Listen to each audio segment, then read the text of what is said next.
Saudara-saudara terkasih, di video ke-50 ini sampailah pada kompleks Temple Mount atau Bukit Bait Suci yang melingkupi Bait Suci atau Bait Allah, Tembok Ratapan atau Western Wall, Dome of the Rock, Gunung Moria, Yerusalem.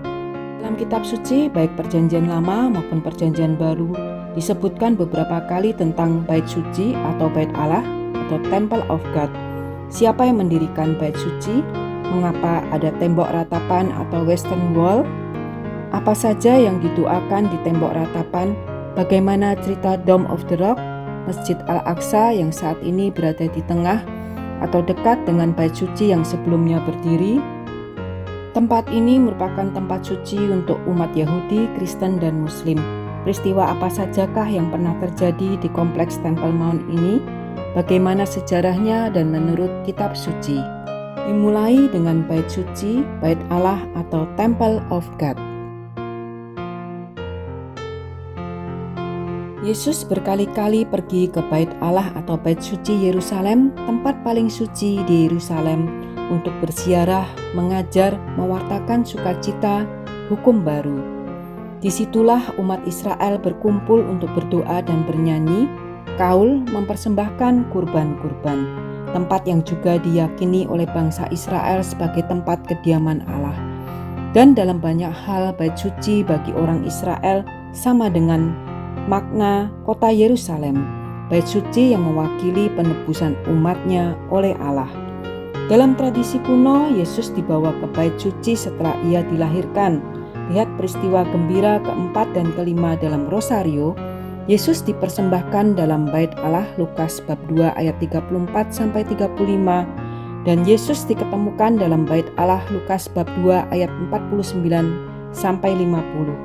Pada usia 12 tahun, Yesus dibawa ke Yerusalem, tetapi tidak ikut pulang bersama Santa Maria dan Santo Yosef ke Nazaret. Sesudah 3 hari, Yesus diketemukan dalam Bait Allah. Suci dalam bahasa Ibrani disebut Har HaBayit adalah kompleks seluas 144.000 meter persegi berada di kota lama Yerusalem. Bait Elohim atau Bait Allah di 2 Tawarikh bab 5 ayat 1. Bait Heikal disebut Bait Suci Tuhan atau Hekal Yehovah 1 Samuel bab 1 ayat 9. Kompleks Temple Mount ini ada beberapa bangunan, diantaranya Jami Al-Aqsa, masjid terjauh Baitul Maqdis atau Bait Suci, masjid yang berkubah abu-abu atau biru tua di sebelah selatan, dan Dome of the Rock, kubah batu yang kubahnya dilapisi emas. Bangunan ini dipercaya didirikan di atas batu yang dipercaya oleh umat Yahudi sebagai tempat Abraham mempersembahkan Ishak pada Yahweh. Dari sudut pandang Muslim, disinilah terjadinya peristiwa Isra Mi'raj dari Al-Aqsa.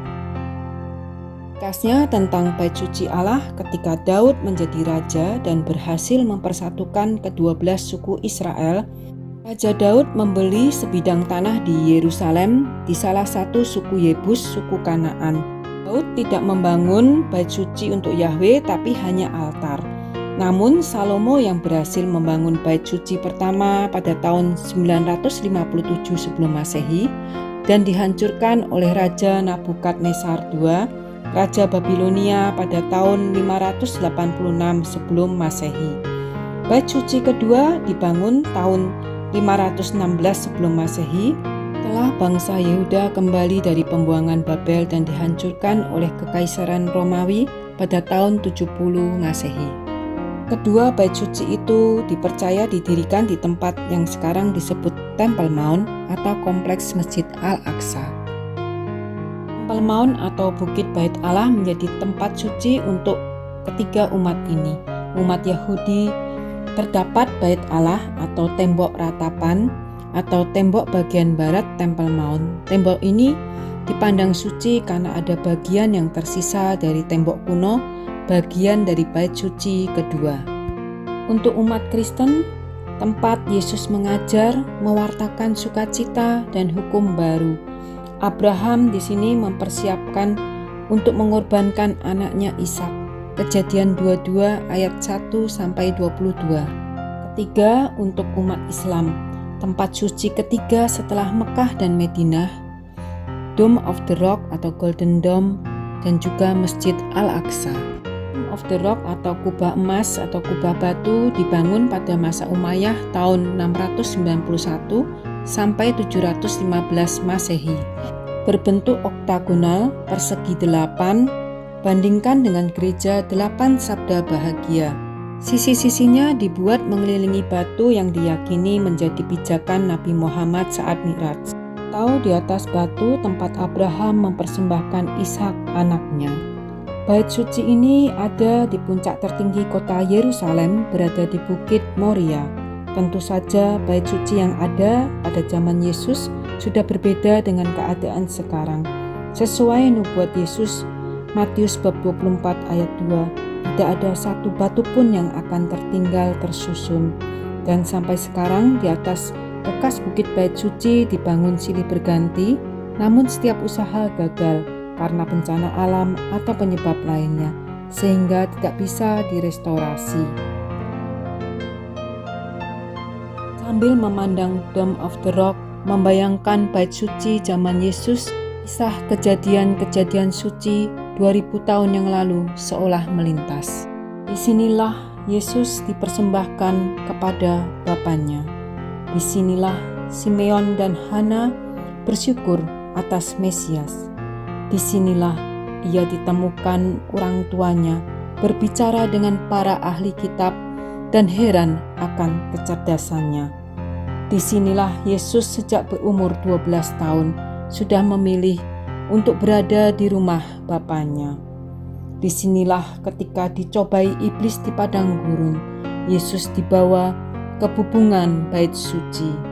Disinilah Yesus mengajar dengan penuh wibawa. Ia membuat mukjizat. Yesus berjalan-jalan di bait Allah. Tiap hari Yesus duduk mengajar di bait Allah, di serambi Salomo. Disinilah Yesus menyucikan bait Allah. Yesus tahu akan kehancuran Yerusalem dan bait suci, menangisinya. Lihat video ke-30 Dominus Flevit. Masuki daerah ini sungguh merupakan pengalaman seru tersendiri, dengan waktu-waktu tertentu dan penjagaan ketat untuk warga non-muslim dengan sejumlah larangan.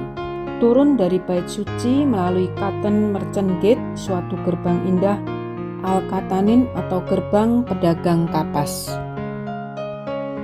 Tembok barat secara tradisional digunakan oleh orang Yahudi untuk berdoa, disebut juga tembok ratapan.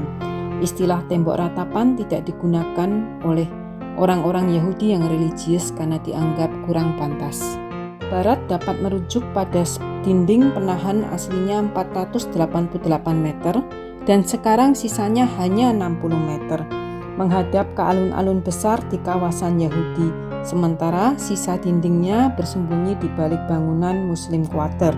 Penampilan tembok barat atau tembok ratapan menampilkan batu asli Herodian, merupakan salah satu dinding Maha Kudus atau gerbang belas kasih.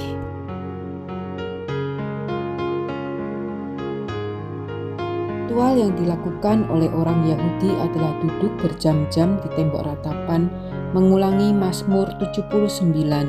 Terutama hari Jumat, mereka berkumpul dan mencium batu suci dan meratapinya. Orang Yahudi percaya bahwa tembok ini tidak ikut hancur, sebab disitulah berdiam Shekinah atau kehadiran ilahi.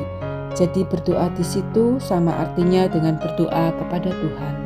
Di sini Paus Yohanes Paulus II juga datang berdoa pada tanggal 26 Maret tahun 2000. Tempat doa ini dibagi menjadi dua bagian, pria dan wanita. Pria yang masuk harus menggunakan tutup kepala atau kipah, semacam solidio para uskup. Sebagai tanda penghormatan kepada Tuhan, mencerminkan kerendahan hati. Orang Yahudi secara rutin datang berdoa, mengagung-agungkan kepalanya, berdoa dengan segenap hati dan jiwanya, membaca teks kitab suci, memasukkan intensi-intensi doa di antara lubang-lubang batu atau tembok, yang merupakan intensi doa pribadi ataupun dari keluarganya. Berdoa untuk bait suci yang telah hilang juga pengharapan akan penyelamatan Allah dan karya-karya agungnya.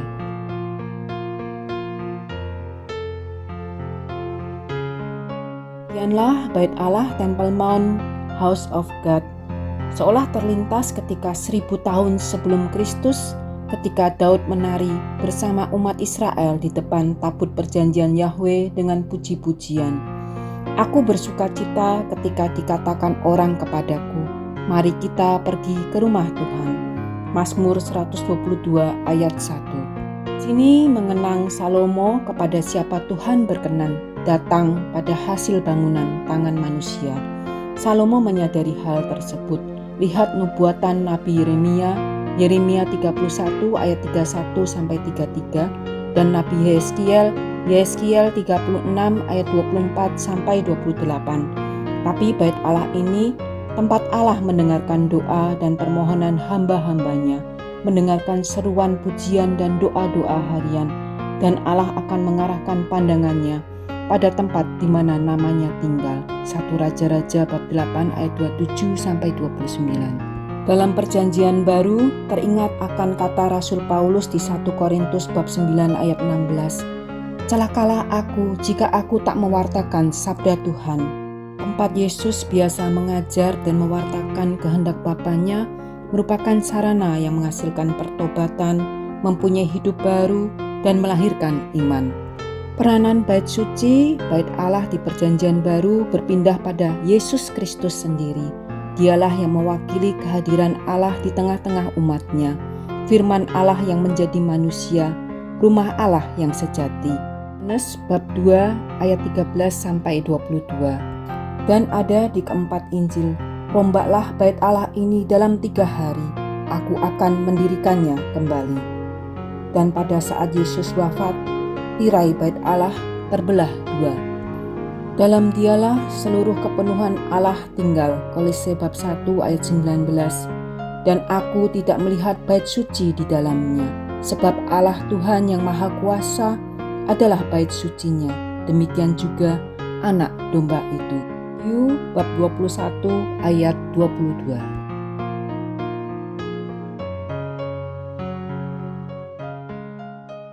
Pengalaman di Tanah Suci membuka kisah-kisah Yesus, memperkaya apa yang dilihat, dirasakan, didengar, dialami di tempat-tempat suci tersebut. Saudara-saudara terkasih, sudah ada 50 video tentang negeri asal Yesus, Maria, Yosef, dan para rasul di video Joanna Terutam. Semoga bantuan foto, rekaman film, dukungan video ini, banyak data historis hidup Yesus dapat digunakan dalam katekese, pewartaan, maupun menambah nilai doa. Silahkan share, like, dan subscribe. Tuhan memberkati.